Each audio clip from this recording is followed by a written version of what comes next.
Хамтагаа үзэгчдээ баярлалаа. Өнөөдөр манай студид цалин хөлсний реформ ба хөдөлмөрийн үн цэнийг хамгаалах бодлого сэдвийн хүрээнд ярилцахаар улсын хурлын гишүүн доктор Дэд профессор Хэрлэн хүрэлцэн ирсэн байна. Бидний урилгыг хүлээн авч хүрэлцэн ирсэндээ маш их баярлалаа.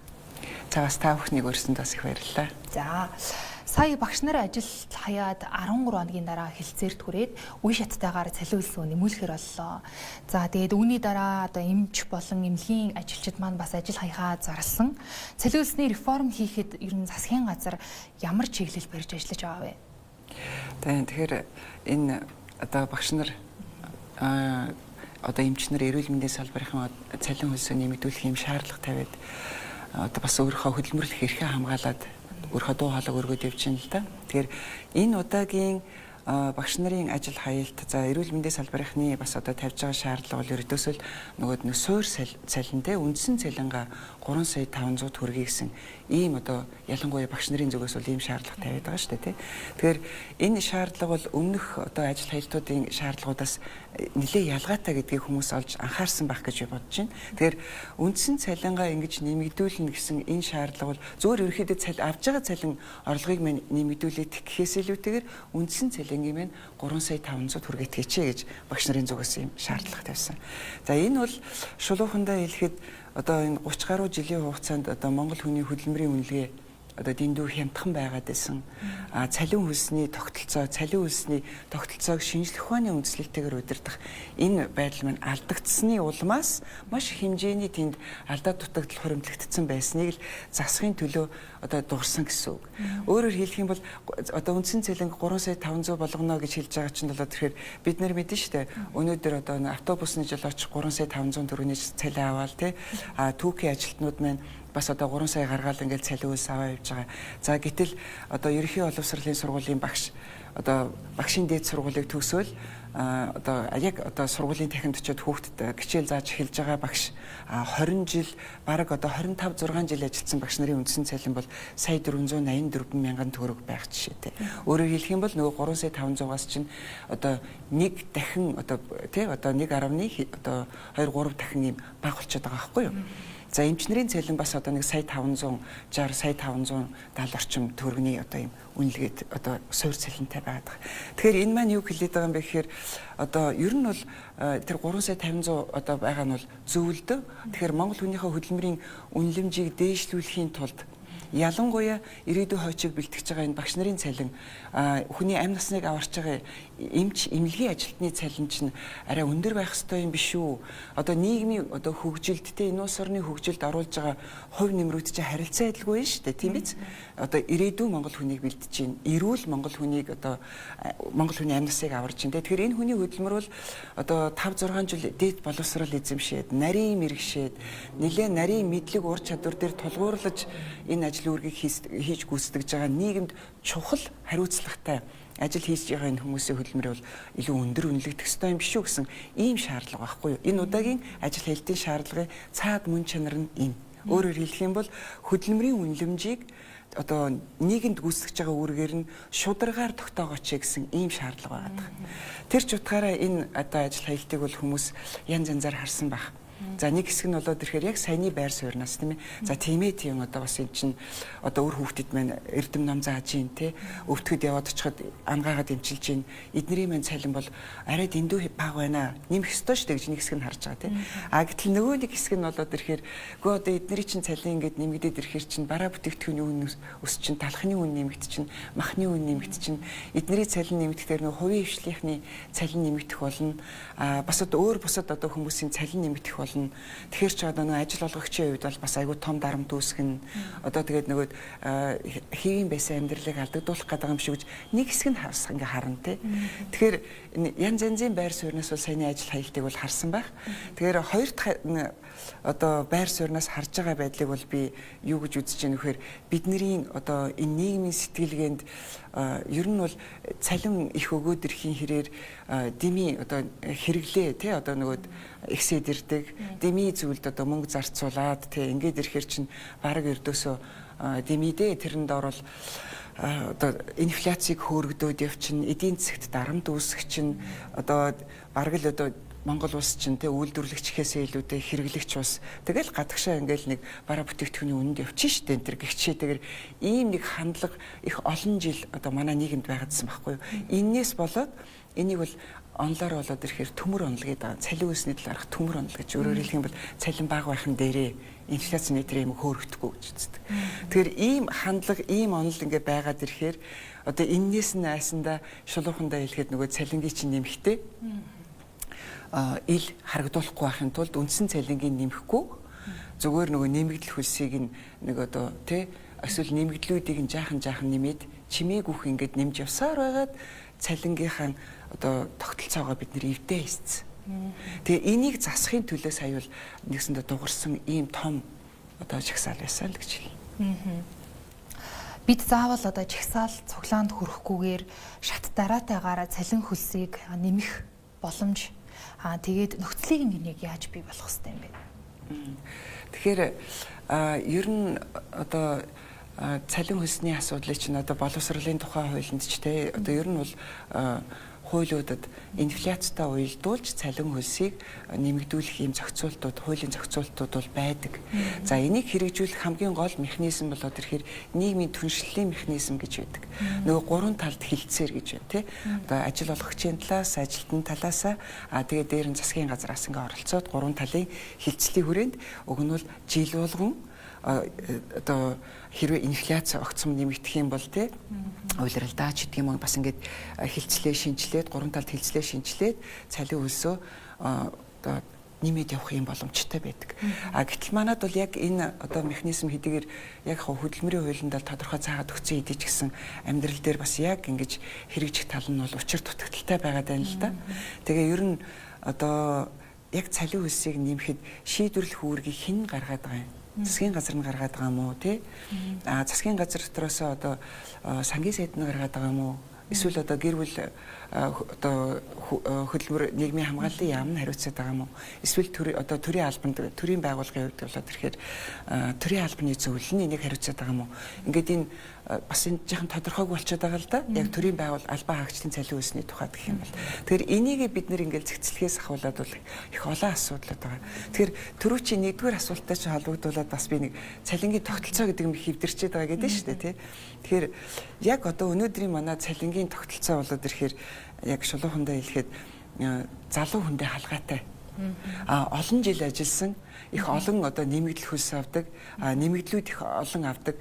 Тийм одоо иймч багш нарын хувьд бол боломжийн ийм одоо нөхцөлийг бүрдүүлсэн байхгүй юу. Өөрөөр хэлэх юм бол цалингийн тогтолцоо нь болоод ирэхээр одоо шулух холондоо хэлэхэд үндсэн цалин 50%-тай тэгээд нөгөө нэмэгдэл хөлсийнх нь одоо ингээд цалингийн бүтцэд эзэлж байгаа хувь нь бас 50-50 харьцаатай болсон.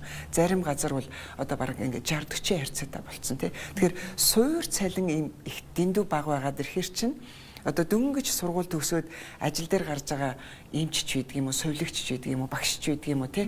Авах цалин нь болоод ирэхээр маш бага эхэлж байгаа байхгүй юу. Тэгэл одоо нөгөө нэг залуу боловсон хүчнээ ягаад одоо ингээд солонгос руу ажиллах гал бөөнөрөө очирлол яг эд хийж бүтээх насны залуучууд маань гараад яваад байгаа юм бэхээр эргээд энэ нөгөө цалин бага цалин ялангуяа цалингийн тогтолцоотойгоо их холбоотой байдаг. Тэгэхээр шинэ одоо багш бол сая 484 мянган төгрөгөөс ерөнхий боловсролын сургуульд цалин эхэлж байгаа жишээтэй. За мэдээч хэрэг одоо ажилласан жилийн нэмэгдэл бол 2 жил ажиллаж ээж л ажилласан жилийн нэмэгдэл 1% аавна шүү дээ тэр хүн чинь. Тэгэхээр ингээд нөгөө нэг нэмэгдлүүд нь бага болохоор чинь тэр хүний цалин маш бага болчихно шүү дээ тий. Тэгэхээр ингээд бид нэр энэ цалингийн тогтолцоогоо шинжлэхгүй болохгүй болчиход байгаа. Тэгээд дээр нь одоо ингээд юу яадаг л да цалин нэмэх шаардлага тавингууд түрүүн хэлээдсэн шүү дээ. Нөгөө нэмэгдэл хүсүүдийг чимээг ингээд нэмээ өвчдөг. Тэгээд ялангуяа сонгуулийн өмнө янз янзын нэмэлтүүд хийчихдэг л дээ. Тэгээд орон нутагт ажиллах одоо боловсон хүчнийгээ доктор суурьшилтад ажиллуулахын тулд одоо аймагт бол 20%-аар цалингийн нэмэл, хөдөө орон нутагтайхан л эрүүл мэнд боловсролын салбарынхны чинь 40%-аар ингээл нэмэл цалингийн нэвчлээ шүү дээ. Тэгэнгүүт Улаанбаатарт ажиллаж байгаа багш эмчийн цалингаас хөдөө орон нутагт ажиллаж байгаа хүний цалин өндөр болоо явчихж байгаа байхгүй юу? Тэгээд ажлын ачаал нь тэднэрийнх бага. Тэгсэн хэрнээ авч байгаа цалин өндөр болоо явчих чинь тий. За түрүүн бид нар хэлээдсэн залуу багшийн цалин, ахмад одоо залуу одоо ажилтны төрийн албан агчийн цалин, ахмад хүний цалин хоёр бас харьцуулахад ингээ ялгаатай болоо яваад ирэхээр өөрөө ирэхгүй яг адилхан ажил хийж байгаа хэрнээ авзагд цалин чи адилхан байх ёстой шүү дээ гэдэг одоо хөдөлмөрийн хөлсөнд баримталдаг адгүй суур зарчим байдаг. Тэгэхээр энэ зарчим алдагдах юмыг бид нар энэ одоо энэ 30 жилийн хугацаанд бодлогын алдаанаас болоод маш их олон юм буруу алдаануудыг ингээд энд бий болгоцсон.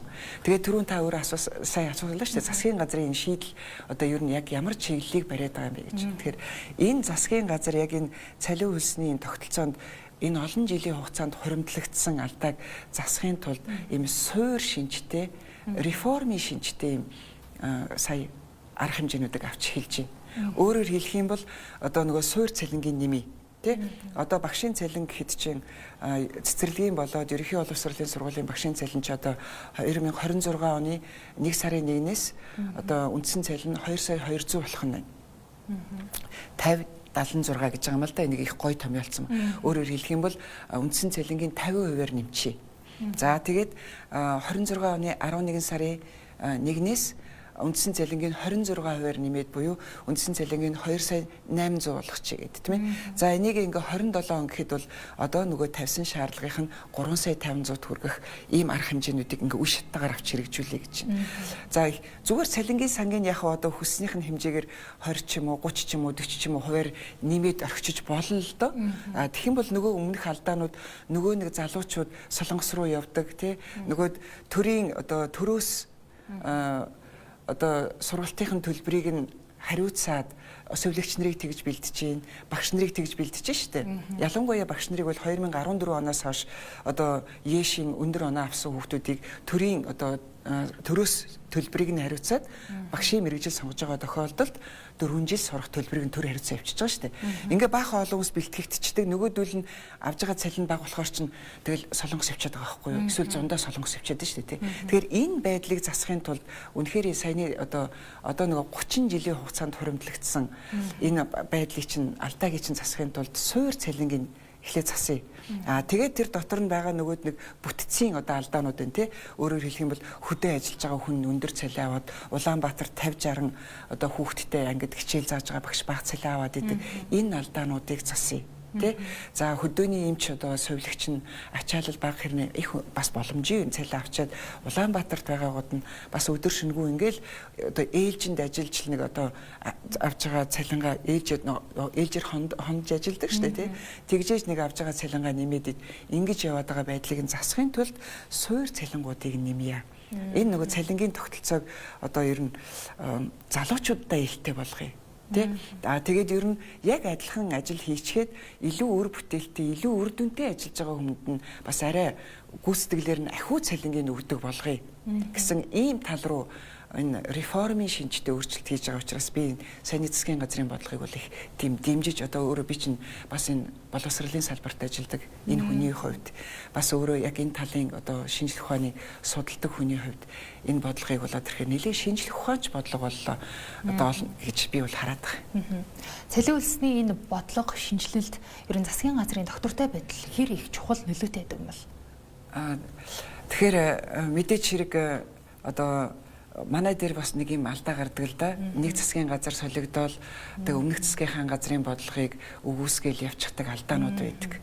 Тэгэхээр нэгэнт л одоо энэ хоримтлагдаад байгаа энэ одоо зүйлийг яг ном гормоор нь болгоё гэж одоо ингээд энэ бодлого үйл ажиллагаагаа эхлүүлж байгаа энэ засгийн газар тогтвортой ажиллах юм бол цаашдын олон алдаануудыг бол шинжлэх ухааны үндсэлтэйгээр засаа явуучих болов гэж би харж байгаа. Тэгэхээр тэр хэллээ шүү дээ. Ер нь бол ингээл өмнөхийг болоод өөрөө нэг шинэ өөр нэг сэдв гаргаж ирээл тэгэл ингээ явчихар чинь өмнө аваа зөвшөөржсэн юмнууд нь одоо бүрэн эцсийн үр дүнгээ гарахгүй ингээд болоо явчихдаг тийм. Тэгэхээр ийм байдалд хүрэхгүй байгаасаа гэж би бодож байгаа. Ерөнхийдөө энэ засгийн газрын үйл ажиллагаа доктортой байх юм бол за ядаж цалин хөлсний тухай дээр тийм. За төсвөө бас одоо төсвийнхаа орлогыг нэмэгдүүлээд тэгээд тэр олсон орлогоосоо бас одоо яг одоо энэ засгийн газрын чинь бодлогын нэг онцлог нь болоод ирэхээр хүний хөгжлийг дэмжих мега төслүүдийг хэрэгжүүлсэн ийм засгийн газрын бодлогыг хэрэгжүүлнэ гэж байгаа шүү дээ. Тэ? Тэгэхээр эрүүл мэндийн салбар, эмнэлэг, соёл урлаг энэ салбарын одоо үйл ажиллагааг илүү их дэмжиж үйл ажиллагаа явуулна гэж байгаа учраас энэ маань эргээд яг одоо нөгөө нэг олж байгаа улс орны олж байгаа орлого цалин байдлаар та бидний харманд бидний гэр бүлийн амьдралд хүрэхэд одоо энэ оновчтой бодлого айгүйх нэмэр болно гэж би харж байгаа. Тэгэхээр энэ доктортой ажиллах нь хэрэгтэй байна. Тийм. Та сая хүн төвтэй мега төслүүдийг энэ засгийн газар хэрэгжүүлж эхэлсэн гэж хэлсэн. Яг энэ төслүүдийг хэрэгжүүлснээр өнөөдөр бидэнд яг ямар үр дүн авчирна гэж та харж байгаа вэ? За тэгэхээр одоо засгийн газрын зүгээс төсвийг одоо яг төсвийн хилцүүлэг явагдаж байгаа. Тэгэхээр энэ жилийн төсөвт болоод ирэхээр эрүүл мэнд боловсролын салбарын хөрөнгө оруулалтын зардлыг урьд жилүүдийнхаас хавьгүй ихээр нэмсэн байгаа. За тэгэхээр өөрөөр хэлэх юм бол одоо нөгөө хөдөө орон нутагт байгаа хөдөө орон нутгийн эмнэлгүүдийн одоо тоног төхөөрөмжийг сайжруулахаас ахуулаад барилга одоо байшингийнхан те одоо засвар үйлчлэгийн дээр нь бас атаа тогтоо нөхцлөөр үйлчлүүлэхтэй тэр боломжийг нь бүрдүүлэх талаас нь их анхаарч байна. За тэгээд ер нь бол эмнэлгийн одоо хүртээмжийн тухай асуудал дээр бол эмнэлгийн тусламж үйлчлэгээний хүртээмжийг нэмэгдүүлэх тухайд бол төлхөө анхаарсан юм бодлого хэрэгжүүлж байна те. За боловсролын салбарх дээр болоод ирэхээр чинь бас л одоо ер нь бол одоо манайх нэг сургуулийн танхимын хүрэлцээ байхгүй байна. Нэг ангид 50-60-аараа сууж ийн гэдэг шүү дээ тий. Тэгэхээр одоо бас энэ сургуулийн сургууль цэцэрлэгийн хүртээмж дээр бас хөрөнгө оруулалтыг нэмэгдүүлж байна. За тэр тусмаа Улаанбаатар түрүүн бидний ярин дотор гарсан Улаанбаатарын багш нарын ачаалал их өндөр байгаа. Тэгсэн хэрнээ нөгөө орон нутгийн нэмэгдэл авдгүй учраас тэр чинь 20-40% нөгөө үндсэн цалингаас нь бодоод одоо хөдөө орон нут аймгийн төвд сумд ажиллаж байгаа хүмүүс нэмэгдэл авчихаар нийслэлийн багш нар авахгүй байгаа шүү дээ тий. Тэрнээс болоод нэг айгүйх ачаалттай ажиллаж байгаа болох хэдий ч гэсэн цалин мөнгө нэмэгдэхгүй байгаа болохоор энэ дээр сая засгийн газраас яг одоо нийслэлийн багш нарын цалин мөнгийг нэмэгдүүлэх тухай дээр бүр 100 тэрбум төгрөгийн санхүүжилтийг нэмж одоо шийдэх жишээтэйгээр ийм асуудлуудыг хийгээ явж байгаа л да. Тэгэхээр энэ бол одоо хөрөнгө мөнгөний хувьд нэг талаасаа ингээд мега төсөл хүндээ тий одоо чиглэсэн ийм шийдвэрүүдийг гаргачих чинь. Тэр саяны тэр цалин хөлсийн одоо энэ тогтолцоогийн шинжлэх замаар бас одоо ингээд яг улс орны одоо баялагийг иргэн бүрт хуваарилдаг нэг гол механизм бол өөрийн цалин байдаг. Тэгэхээр энэ цалингийн тогтолцоог суурьаар нь шинжлэх замаар бидний орлогыг нэмэгдүүлэхэд бол бас их анхаараа явчихж байгаа. За ийм тал байгаа. Бас дээр нь одоо нөгөө татвар тий одоо татварыг бууруулах энэ тухай дээр хувь хүнд ногдуулж байгаа татварын дарамтыг багасгах.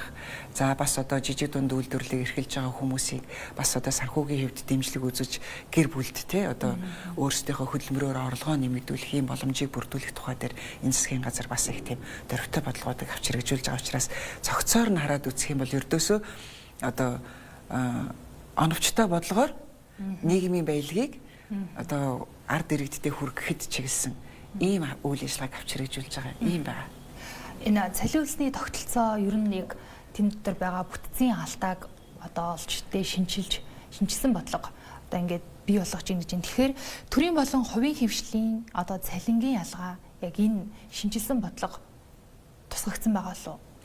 Тэгэхээр сая бол яг одоо нөгөө төрийн өмчийн эрүүл мэнд одоо боловсролын байгууллагуудад ажиллаж байгаа эмч багш нар эрүүл мэндийн салбарын ажилтнууд энэ хүмүүсийн цалин хөлсний тухай асуудал яригдчихлаа. Тэгэхээр эднэрийн цалин нэмэгдээд ирэхээр бол одоо хувийн хвшилд одоо жишээлх юм бол хувийн сургуульд багшилж байгаа багшийн цалин яах аргагүй боловсон хүчнээ тогтоохын тулд тэд нар чинь цалингаа нэмэх болно шүү дээ. За бас хувийн эмнэлэгт ажиллаж байгаа эмч сувилагч нарын цалин хөлс бас энэ жишгээ дагаал бас нэмэгдэхэд хүрнэ.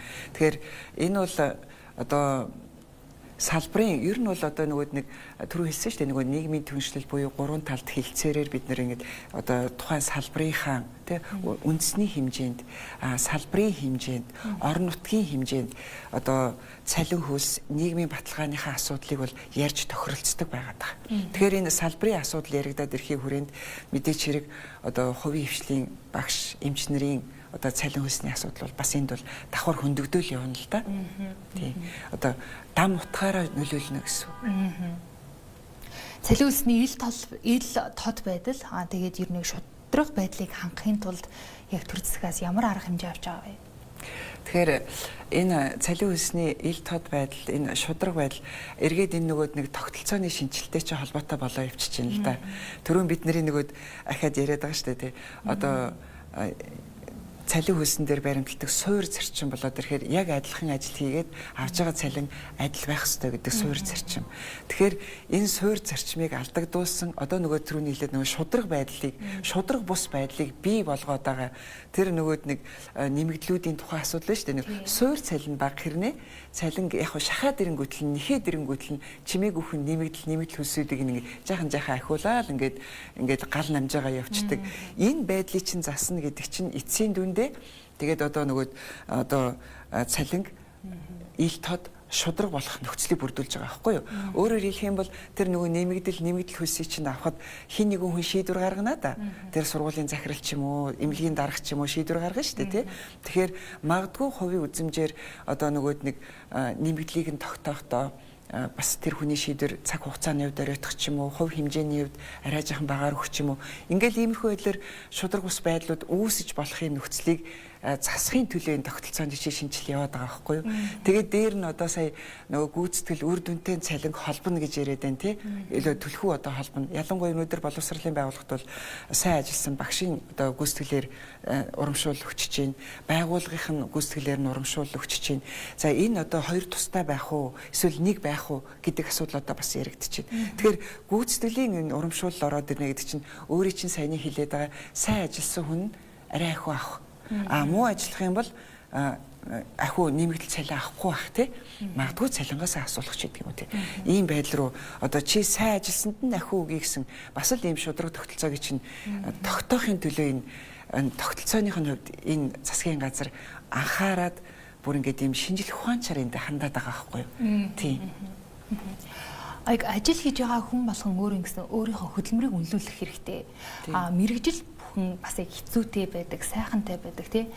Тэгэхээр дэлхийн бусад орнуудад одоо яг энэ мэргэжлийг үнэлэх үнэлэмж нь одоо жишээлбэл эмч, багш, хуульч гэдэг мэргэжлийг арай илүү өндрөөр үнэлдэг тий. Тэгэхэд Монголд болохоор яг тэгж үнэлэхгүй байгаад байна шүү дээ тий. Энэ үнэлэмжийг нэмэгдүүлэхийн тулд төр засгаас болон одоо яг аж ахуйн нэгж иргэд яг энэ үнэлэмжийг нэмэгдүүлэхийн тулд юу хийх ёстой юм бол та энэ талаар ярихгүй юу? Тэгэхээр энэ цалин хөлсний асуудал бол нэг талаас эдийн засгтай маш их холбогддог. Улс орны эдийн засгийн чадвартай их холбогддог. Тэгэхээр өндөр хүчтэй улс орнуудад одоо саяны өөрийн чинь хэлж байгаа одоо эрүүл мэнд, боловсрол гээл те одоо бас ингээ хувь шүүхийн салбарын одоо энэ нийгмийн одоо үйлчлэгийг үзүүлж байгаа энэ чиглэлийн хүмүүсийн ажил хөдөлмөр бол маш их өндөр үнэлэгддэг. Өндөр хүчтэй улс орнуудад энэ бол эдийн засгийн чадвархаас нь хамаарж байна, цалин хөлсний бодлогоос нь бас хамаарч байна. За манай дээр цалин хөлс яг одоо өнөөдөр тэр бусад улс орны одоо жишгтэй харьцуулаад тэр хэмжээнд өнөөдөр бид нэр тавья гэхээр бид нар чинь эдийн засгийн маань одоо бас болцоо боломж нь юу байгаа вүлээ? Бид нар өөрсдөө үйлдвэрлэгч орон байж чадж гин үгүй юу? Тэ? Бид нар бол яг өнөөдөр яг үндсэндээ зөвхөн байгалийн баялагийг ухаал нэг сайн боловсруулж амжилгуул гаргаал олсон тав арваараа өнөөдрийнхөө хэрэгжилж байгаа зүйлийг аваад ингээл байдаг улс шүү дээ тий. Тэгэхээр ядаж бид нар яг тэр өндөр хүчтэй улс орны хэмжээнд авчирч одоо цалин хөлсөө нэмье гэх юм бол үйлдвэрлэл улс орныхоо эдийн засгийн бүтцийг одоо нэг солонгоруулна гэж ярьдаг. Одоо бид нар бас нэг үйлдвэрлэл эрхлэх хэрэгтэй байна тий. Өөрсдөө одоо одоо хэрэгжилж байгаа зүйлээ ядаж өөрсдөө үйлдвэрлэлчдэг болох хэрэгтэй байна. Нэг талаасаа эдийн засаг талаасаа аваад үзэх юм бол. За нөгөө талаасаа одоо яг цалингийн талаарх ойлголтоо бас бид нэр өөрчлөлмөр байгаа байхгүй юу цалин хөлсний талаарх тий. За энэ хүрээд та бүхэн ярилцах цаг өндөрлөж байна. Бидний урилгыг хүлээн авч хүрэлцэн ирсэнд маш их баярлалаа. За урьсан тас их баярлалаа. За өнөөдөр цалин хөлсний реформ ба хөдөлмөрийн үн цэнийг хамгаалах бодлого сэдвийн хүрээнд Улсын их хурлын гишүүн доктор профессор Хэрлэнтэй ярилцлаа. Анхаарал хандуулж хамтайсан үзэгчдээ баярлалаа. Шинэ өдрийн мэндийг үзэгчдээ